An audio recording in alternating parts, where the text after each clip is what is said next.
Assalamualaikum warahmatullahi wabarakatuh. Perkenalkan, nama saya Vicky Fadila dengan NIM 2307066 dari kelas D4 SIKC 3C. Di sini saya akan menjelaskan UAS saya, proyek yang berjudul Prediksi UMKM Kuliner Usaha Menengah di Kota Bekasi. Proyek ini masuk ke dalam pilar Smart City, yaitu Smart Economy, karena berfokus pada pengembangan ekonomi digital berbasis data, khususnya untuk sektor UMKM kuliner di Kota Bekasi. Proyek ini juga merupakan pengembangan dari UTS saya sebelumnya. Nah, kalau di UTS saya sebelumnya itu berhasil membangun model prediksi dengan R kuadrat 0,99. Di UAS ini saya akan memperbaiki dan mengembangkan lebih lanjut, mulai dari pre-processing, feature engineering, hingga membangun aplikasi Gradio yang lebih lengkap. Sekarang saya akan menjelaskan dataset yang digunakan. Dataset ini saya ambil dari BPS melalui portal data.go.id, khususnya data UMKM bidang kuliner di Kota Bekasi.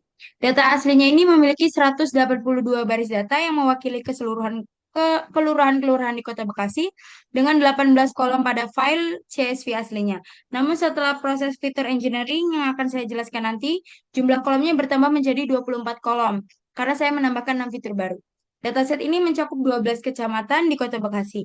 Angka ini didapat setelah proses normalisasi nama kecamatan yang sebelumnya tidak ada konsisten di data aslinya. Dan data ini juga tersedia dari tahun 2022 sampai 2025. Target variabelnya yaitu jumlah UMKM bidang kuliner usaha menengah per kelurahan. Nah, pemilihan target ini karena usaha menengah adalah indikator kematangan ekosistem UMKM di suatu wilayah.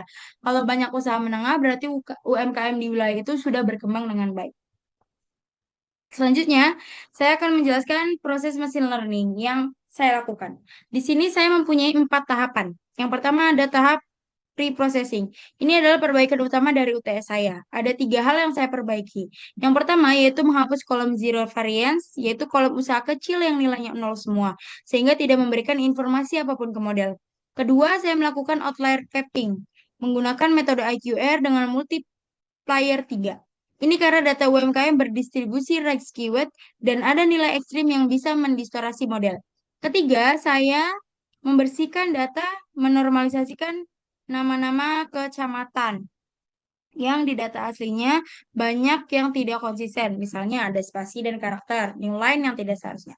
Tahapan kedua yaitu ada fitur engineering. Saya menambahkan 6 fitur baru yang awalnya hanya ada 2 fitur di UTS. Fitur barunya itu adalah total UMKM, rasio usaha mikro terhadap total, log transform usaha mikro, kuadrat usaha mikro, rata-rata mikro per kecamatan, dan label encoding kecamatan. Tujuannya untuk menangkap hubungan nonlinear dan konteks wilayah yang lebih kaya. Nah, tahap ketiga ini 4 algoritma. Saya melatih 4 algoritma sekaligus. Random forest regression, gradient boosting regression, right regression, dan KNN regression. Untuk kemudian dibandingkan performanya. Nah, tahapan yang keempat itu high parameter tuning dan evaluasi. Saya menggunakan grid search CV untuk mencari kombinasi high parameter terbaik. Data ini dibagi menjadi 80% training dan 20% testing. Dan evaluasi dilakukan menggunakan 3 metrik, yaitu MAE, RMSE, dan R kuadrat. Nah, sekarang kita masuk ke hasil evaluasi. Ini adalah perbandingan performa 4 model yang sudah dilatih. Bisa dilihat dari tabel ini, gradient boosting regression ini menonjol sebagai model terbaik dengan nilai MAE-nya 0,17. Rata-rata kesalahannya hanya 0,17 usaha, sangat kecil. RMSE-nya RMSE-nya ini 0,47, R kuadrat tesnya ini 0,9948. Artinya model ini mampu menjelaskan 99,48% variasi dan target. Yang juga penting itu ada gap antar R kuadrat trend, yaitu 0,9948, 0,998 dan R kuadrat tesnya 0,9948. Sangat kecil, yaitu kurang dari 0,005. Ini menunjukkan tidak ada indikasi overfitting yang signifikan. Model ini generalize dengan baik ke data yang belum pernah dilihat. Nah, dibandingkan model lain, ada random forest memiliki R kuadrat test yaitu 0,9921, bagus tapi masih di bawah gradient boosting. Nah, red regression yaitu 0,9802, ini 02 performanya menurun karena hubungan data yang nonlinear dan juga KNN regression yaitu 0,9762 yang terendah ini sensitif terhadap skala dan dimensi data. Kenapa gradient boosting paling baik? Karena gradient boosting ini membangun pohon keputusan secara bertahap, di mana setiap pohon baru mengkoreksi kesalahan pohon sebelumnya. Pendekatan ini sangat cocok untuk data UMKM yang hubungan antar variabelnya bersifat nonlinear dan kompleks. Nah, selanjutnya kita akan ke demo aplikasi. Nah, baik, selanjutnya saya akan mendemonstrasikan aplikasi yang sudah saya buat menggunakan Gradio dengan tampilan multi-tab.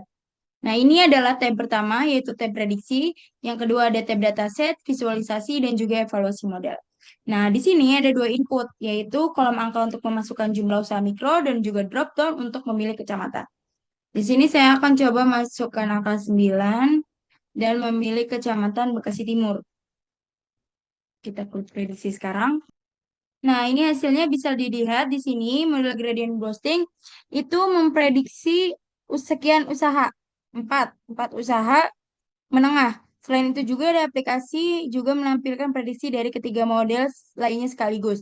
Ada random forest, 3 usaha, KNN regressional usaha, dan juga regression itu 1 usaha. Dan juga ada interpretasi otomatis di bagian bawah yang memberikan rekomendasi apakah wilayah tersebut lalu perlu program pemberdayaan atau sudah berkembang dengan baik. Nah, di sini rekomendasinya itu wilayah ini memiliki ekosistem UMKM menengah yang berkembang dengan baik.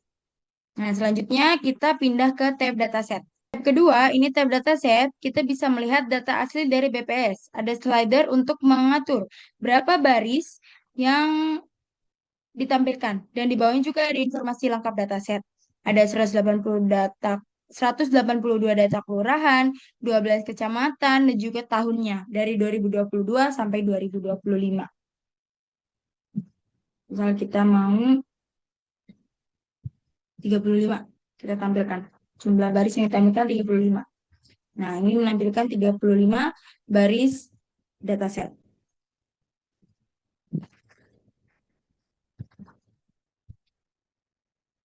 Oke, selanjutnya tab visualisasi. Nah, di sini ada 4 pilihan grafik.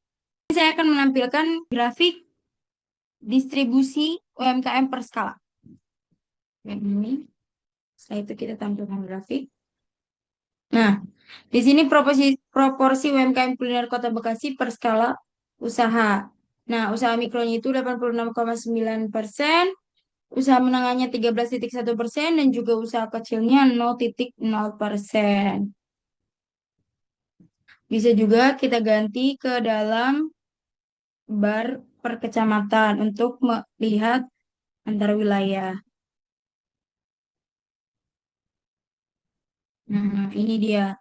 Ada Bekasi Timur, Selatan, Utara, Mustika Jaya, Rawalumbu, Bekasi Barat, Jati Asih, Medan Satria, Pondok Gede, Bantar Gebang, Jati Sampurna, juga Pondok Labu. Di sini total UMKM kuliner per kecamatannya. Kita tampilkan hasil evaluasinya. Nah, di sini menampilkan tabel perbandingan lengkap keempat model bersama metrik MAE, RMSE, dan R-squared. R-squared. Untuk kesimpulannya, yang pertama, manfaat untuk Smart City. Proyek ini memberikan kontribusi nyata untuk pilar smart ekonomi di Kota Bekasi. Dengan model prediksi ini, pemerintah bisa mengidentifikasi wilayah mana yang punya banyak usaha mikro, tapi sedikit usaha menengah.